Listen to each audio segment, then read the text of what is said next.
Ниту еден контрацептив за безбедни сексуални односи не е на позитивната листа на лекови, информираат од невладината HERA. Нивното последно истражување покажува дека мнозинство од граѓаните имаат незаштитени сексуални односи, односно само 14% од жените во брак или врска користат заштита. Бројките паѓаат последниве 10 години. Во Македонија ниту едно контрацептивно средство се уште не е на позитивната листа на лекови кои се покриени од фондот, а преку програмата на владата се обезбедува орална контрацепција, спирали или кондоми само за исклучително ограничен број на жени од социјално ранливите категории, како и жени со повторливи абортуси. Како невладина тие успеваат да обезбедат контрацепција за околу 500 до 600 жени годишно, но не е доволно, а треба да биде еден од приоритетите на државните здравствени политики. На нивната иницијатива се приклучи и Центарот за истражување и креирање политики. Зошто уште не се спроведени во пракса измените на Законот за здравствено осигурување, донесени уште во 2020 година, со кои треба да се олесни начинот на ревидирање на позитивната листа на лекови? Останува енигма. Владата и Министерството за здравство се уште немаат оформено соодветна комисија, ниту пак донесено правилник за позитивната листа.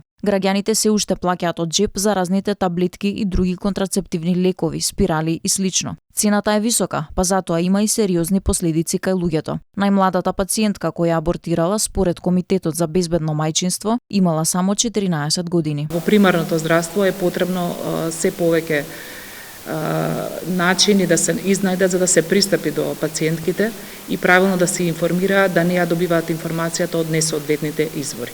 14 годишна беше пациентката која што беше најмлада во нашата група опфатена со медикаментозен абортус. Во оваа сфера Македонија е оценета со бројка 25, во светски рамки далеку полошо од сите други, а подобри сме само од Албанија, Јужен Судан, Сомалија и Чад.